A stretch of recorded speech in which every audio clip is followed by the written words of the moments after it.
Ya, siapa dulu nih? Kardawi kali ya. Tuh, doa dulu lah, doa dulu ya. Astagfirullahalazim. Ala sayyidina Muhammadin wa ala sa'iril anbiya'i wal mursalin wa ala alihi wa sahbihi ajma'in wa anta amirahatan wa tanfirahatan wa tanfirahatan. Kesepakatan kemarin kita mau baca semua kayak gini. Iya, coba dulu satu orang Coba baca dulu satu semua. sana berapa waktu yang dihabiskan, nanti kita batur kembali kalau ternyata Fi'lu sedikit. yu'rabu bi qadwasin wa sawfa wa ta'ita nisi sakinah wala harfu ma la yasluhu ma'ahu dalilul ismi wala dalilul fi'li. Babul babul i'rab. fa'il al-fa'ilu huwa al-ismu al-marfu'u al-madhkuru qablahu fi'luhu wa huwa ala qismaini zahir wa mudmarin. Al-zahiru nahu qalika qama zaidun wa yaqumu zaidun wa qama zaidani wa Qaulika yaqumu zaidun. tasabbaba zaidun arqan wa tafaqqa'a baqrun syahman wa taba muhammadun nafsan washtaraitu 20 gulaman wa malaktu 90 najatan wa zaidun tiga. Mana dia yang tiga itu? Isim, al-ism, wa fi'lun, wa harfun ja'a di mana. Jadi pembagian kalam itu, nanti dalam pembagian kalam itu baru disebut kalam ini ada bagian-bagiannya. Ada isim, ada fi'il, juga ada huruf. Seperti kita sudah ketahui kemarin di pembukaan, isim itu diartikan kata benda dan fi'il itu diartikan kata kerja. Dan huruf itu semua huruf yang khusus tapi yang mengandung makna, seperti huruf jar, huruf qasam. Nanti itu pembagian dari kalam. Nanti untuk lebih memudahkan kita untuk mengetahui mana dia itu fi'il, huruf, nanti ada di pembahasan bawahnya ada dihadirkan kita tanda-tandanya. Mana tanda isim, mana tanda fi'il, tanda huruf. Nah, sejauh ini kita sudah mendapatkan dua maklumat baru. Yang pertama itu kalam. Tadi kalam itu adalah lafaz yang tersusun yang keluar dari mulut kita dan mengandung makna dan dia berbahasa Arab. Itu maklumat pertama yang kita dapat tadi. Mohon disimpan, kalau bisa nanti dicatat juga. Terus yang kedua ini pembagian kalam itu, yaitu ada isim, ada fi'il, ada huruf dan yang mengandung makna. Baik, selanjutnya ini untuk kita lebih memudahkan kita untuk mengetahui apa itu isim, apa itu fi'il, kemudian apa itu huruf. Musonif kitab sudah memberikan kita tanda-tanda dari para isim dan fi'il. Sekarang kita mulai dari tanda isim. Fal ismu yu'rabu bil khabdi, maka adapun isim diketahui dengan kata khabdi. Di sini maksudnya baris bawah. Wa tanwini wa dukhul, kita baca wa tanwini wa dukhulil alif wal lam wa huruful khabdi wa hiya min wa ila wa an ta'ala wa fi wa ruba wal ba wal kaf wal lam wa huruful qasami wa hiya wal wa wal ba wal ta. Baik. Di sini kalau kita bisa kita lihat itu tanda daripada isim itu ada 4 di sini, namanya nanti ada ya. Ini di sini ada 4 disediakan kita oleh kitab. Cara kita untuk mengetahui nanti di dalam kita bercakap atau dalam kita membaca kitab mana yang disebut di sini dan mana yang disebut dengan fi'il. Nah, kemudian musannif kita memberitahu kita, musannif kitab ini memberitahu kita yang disebut dengan isim adalah bil khabdi. Khabdiatnya berbaris bawah. Jadi ini tanda pertama ini. Kalau ada kita bukan nanti kata kalimat itu orang ngomong dia berbaris bawah, berarti isim maksudnya. Mana contohnya? Ini bil khabdi ini isim. Wa tanwini berbaris bawah. Yang banyak-banyak lah. Bil wad'i wasini, ini banyak banget. Asakati. Itu tanda pertama daripada isim. Dia itu berbaris bawah, bil khabdi berbaris bawah. Terus yang kedua, tanda daripada isim itu adalah wa tanwini, dan yaitu bertanwin. Isim itu dia bertanwin. Mana contohnya? Li ma'nan. Itu isim itu. Ma'nan. Wal fi'lun. harpun itu tanwin semua itu. Salah satu nah gitu, tanda isim semua itu. Itu tanda-tanda isim. Yang kedua, yang pertama tadi dia berbaris bawah. Terus yang kedua sekarang dia bertanwin. Kemudian tanda isim, cara kita mengetahui tanda isim yang ketiga itu wadahul alif wal lam. Dia itu masuk alif lam. Nah, jadi setiap kata itu yang ada alif lam. Atau kalau bahasa lebih ringkasnya itu beralif lam. Kata yang beralif lam itu isim lah itu. Mana contohnya berkata nih? Al-alifi, wal-lami, dan al-kalamu, al-lafzu, al-murakkabu, al-mufidu. Itu semuanya itu isim. Tanda isimnya apa? Alif lam, ada alif lam. Terus yang kedua huruf al-khafdi. Ini yang selanjutnya nih yang ke berapa nih? 1, 2, 3, yang ketiga. Ya yang ketiga benar. Yang tanwin, huruf khafdi, tanwin, alif lam. Oh yang keempat sekarang huruf khafdi. Mana apa huruf khafdi sini? Huruf jar. Huruf jar ini kan semua udah masyhur huruf jar jadi. Pokoknya bebet tidak huruf jar intinya. Dimanapun kita ketemu huruf jar, pasti setelahnya itu apa? Setelahnya itu isim. Kita ketahui bersama masyhur ini ya. Kalaupun belum diketahui saya kasih tahu kalau fungsi huruf jar itu kan membarisbawahkan isim. Misalnya banyak di sini ditemukan ada huruf jarnya yang ada berbaris bawah. Maka setelah ada huruf jar itu setelahnya itu katanya berarti itu isim. Kalimat itu isim. Kata itu isim bukan fi'il. Tandanya apa? Huruf jar. Terus mana huruf jar itu min, ila, an, ala, fi, ruba, wal ba, wal kaf, wal lamu. Nah nanti ini huruf jarnya dapat juga ya, supaya nanti kalau ketemu-temu di kitab-kitab yang berbeda, teman-teman bisa mengenali huruf jar ini. Gitu. Tahu kalau ini huruf jar berarti salahnya isim. Ya kalau enggak teman-teman udah hafal, kita tak hafal ya susah juga gitu. Benarkan apakah ini isim, apakah ini huruf jar, apakah dan sebagainya. Terus yang terakhir itu dari tanda isim huruful qasami. Huruf qasami huruf sumpah. Mana dia wal waw, wal ba, wa ta'u, tapi ini jarang keluar lah. Di tempat-tempat tertentu aja biasanya keluar. Nah, sekarang kita sudah dapat maklumat baru. Setelah tadi mengetahui apa itu kalam dan pembagiannya, kemudian kita dikasih tahu apa itu tanda atau tata cara kita mengetahui isim. Seperti saya bilang tadi itu.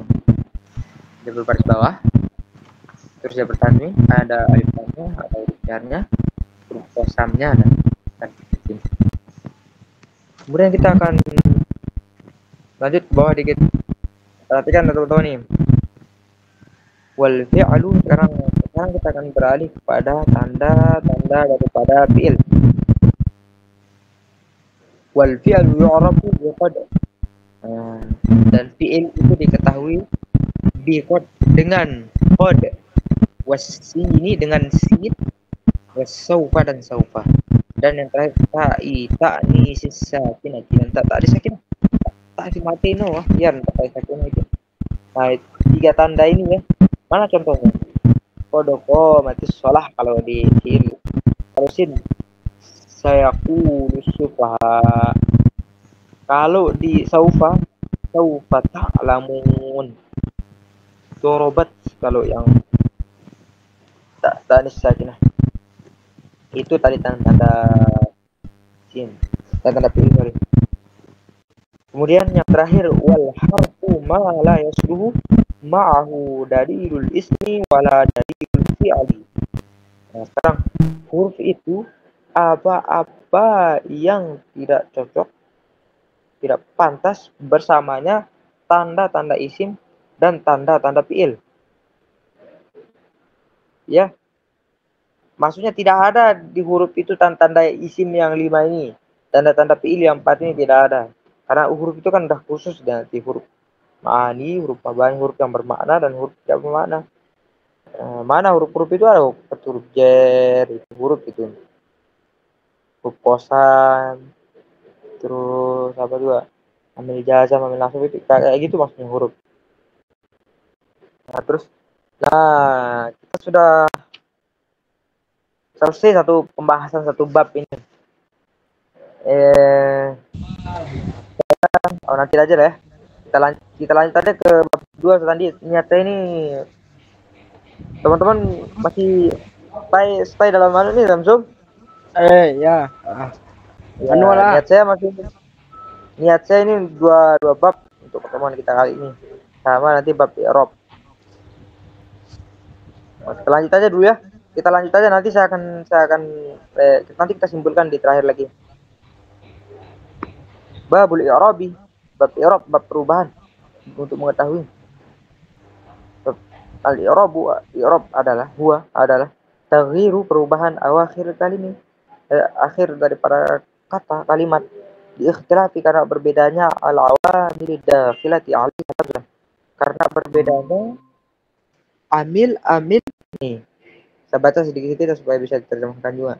I'rab huwa adalah taghyiru awakhiril kalimi diikhtilafi, berbedanya amil-amil yang masuk, karena berbedanya amil-amil yang masuk padanya, baik dari secara lafaz atau takdiron, ataupun secara takdiran, secara perkiraan. Sekarang kita coba perhatikan dulu ini ta'rif daripada bab i'rab ini. I'rab itu adalah perubahan akhir kata kalimat yang disebabkan oleh berbedanya amil-amil yang masuk padanya, baik yaitu secara lafaz atau secara perkiraan. Itu yang disebut dengan i'rab. Terus sekarang wa aqsamuhu arba'atun. Nah, i'rab itu ada 4 bagian di sini. Yaitu rofa, nasab, khafat, jazam. Walil asma'i min dzalika. Nah, sekarang kita sudah dapat maklumat baru ya tadi, setelah kita dapat pengetahuan tentang i'rab, pengertian i'rab. Kita dapat maklumat baru bahwa pembagian i'rab itu ada 4. Mana dia tadi? Rofa, nasab, khafat, dan jazam. Sekarang kita ke tempat yang berbaru. Apa yang kedua, yang selanjutnya itu? Sekarang isim itu menerima i'rab pada berapa tempat? Pada nanti ini. Falil asma'i min dzalika, maka pada isim itu dia itu menerima rofa. Rofa itu yang berbaris gini. Itu namanya rofa. Terus nasab yang berbaris atas. Dan khafat itu yang diterima oleh isim. Wala jazma fiha, dan tidak menerima jazam padanya. Itu. Walil af'ali min dzalika, kemudian fi'il itu menerima apa? Ar-raf'u, dan menerima rofa. Wan nasbu, dan dia menerima nasab. Wa jazmu, dan dia menerima jazam. Wala khafdha fiha. Saya pengen ringkaskan teman-teman sih. Ya, itu ada pembahasan bab i'rab ini sedikit sekali. Bisa di teman-teman, insyaallah nanti kita simpulkan terakhir juga sebelum kita tutup. Nah, baik teman-teman. Saya memang sediakan cuma 2 bab untuk ahlan Ustaz Amir. Ya, itu ya. Sekarang ada 2 bab, karena nanti bab ketiga ini itu sudah pembahasan baru. Walaupun nanti dia membahas tentang i'rab ini memang, tapi itu pembahasannya tuh lumayan berat dan tinggi. Tidak bisa kita campurkan pada hari ini, nanti tidak masuk. Alan. Itu ya. Sedikit. Apa itu?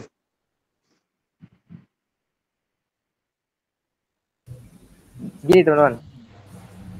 Nanti kita akan masuk pada bab ketiga itu. Itu termasuk bab paling inti dalam kitab Jurumiyah ini. Bab tentang baris-baris itu di situ tempatnya.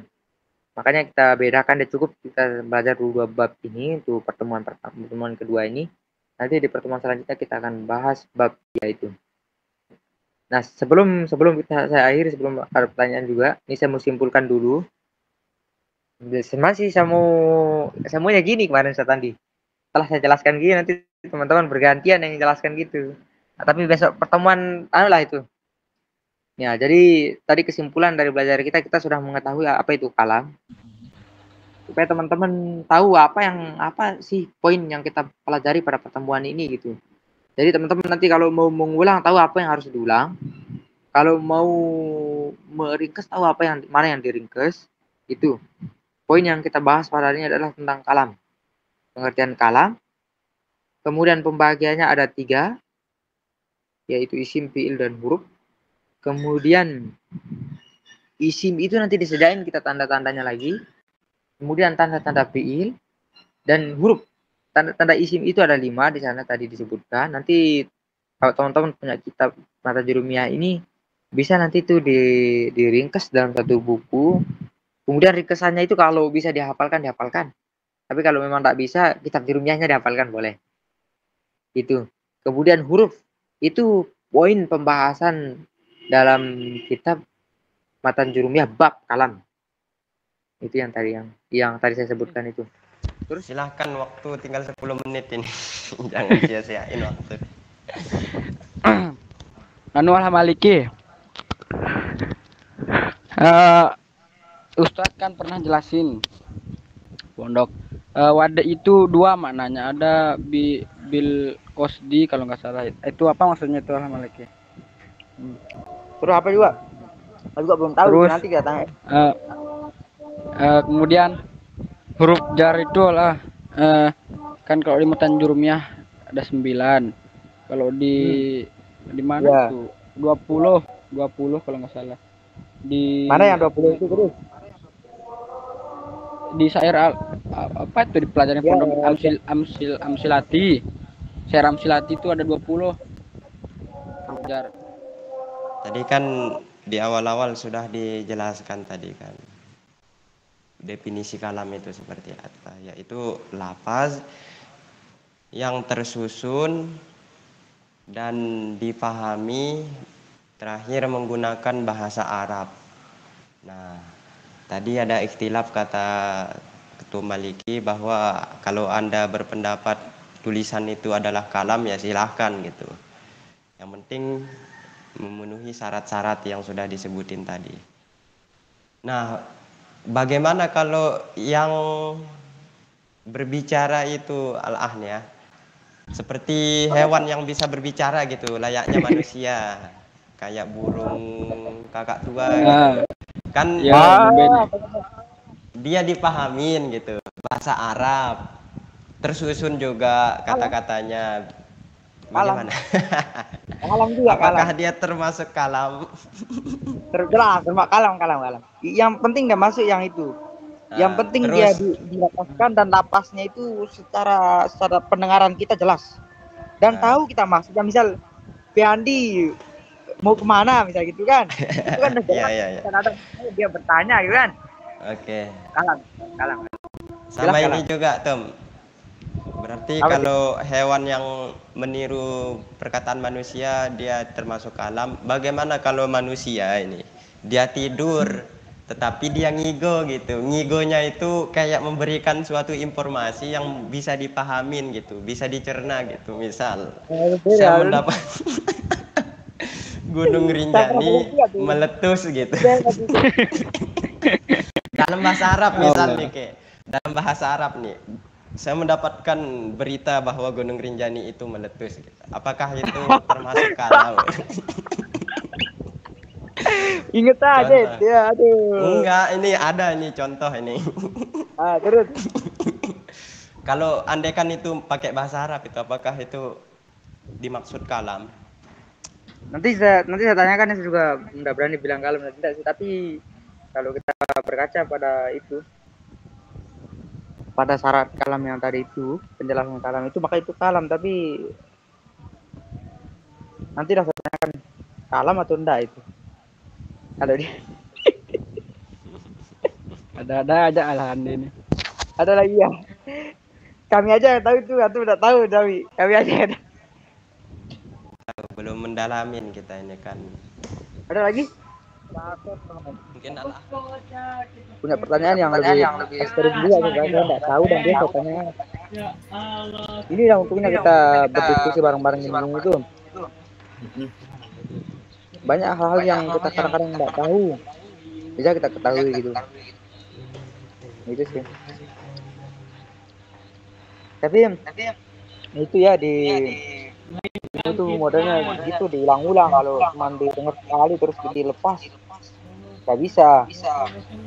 Ya kalau teman serius dan pengen bisa ya silahkan diulang, tapi kalau kedar-kedar doang aja terserah lah itu ya, kembali ke teman-teman lah. Kalau memang tekadnya kuat untuk bisa, silahkan diulang-ulang, tidak sulit kok. Kita mau ngulang-ulang, intinya banyak-banyak ngulang doang. Guru kami jadi Syekh Fauzi Konate, nanti cari kalau mau, itu di bawahnya Azhar tuh, Azim hebat nih menahu. Beliau itu 20% ngaji sama Syekh, 20% untuk ngaji sama Syekh, terus 30 apa 30% itu udah kayak kita inilah. Terus sisanya itu beliau mutolaah dan mukalamarnya 50%. Artinya apa kesimpulannya? Lebih banyak mutolaah. Beliau itu sedikit ngambil ilmu dari Syekh, terus sedikit juga untuk muzakarah sama teman, lebih banyak untuk dia belajar sendiri. Bahkan sekarang beliau sudah bergelar Syekh di sini, 8 jam itu setiap hari, khusus sudah mutolaah sendiri. Itu gelar beliau itu di bawahnya Azhar. Aku pintar ilmu nahu. Nanti ya kalau antum mau cari aja Sidi Syekh Fauzi Konate bilang itu. Dari mana beliau? Beliau orang kulit hitam tapi alim banget ilmu nahunya. Itu dah dari pelajaran beliau nih. Itu cara belajar yang pas, sering beliau sampaikan sama kami gitu. Kalau kebalik, misalnya kalian kita ini banyak itu berduduk depan Syekh, tapi tidak pernah diulang, cuma juga itu. Nanti itu dah harus banyak-banyak diulang gitu. Bahkan diulangnya itu ya kan bakalan mampir doang nih bisa nanti sembahyang kita sekali. Makanya nanti kalau teman-teman ada kesempatan diringkas itu ya diulang gitu aja. Atau kalau punya kitabnya Ustaz Kordowi itu baca kitabnya itu, sholat baca lepas ulang biar kalam. Kalau kami dulu di Mahat itu ada tempat saya diskusi itu, memang di Rumiah ini kita dulu sama terjemahannya kita hafal dulu. Bahkan saya bisa terjemahkannya, sudah saya hafal duluan gitu. Aslinya saya tidak bisa. Ya, kalam itu apa artinya gitu, ada buku itu saya hafalin dulu. Dipaksa itu sama Ustaz tempat saya belajar itu. Jadi sebelum kita berangkat kalau ini saya udah kita kekekakan ya gitu.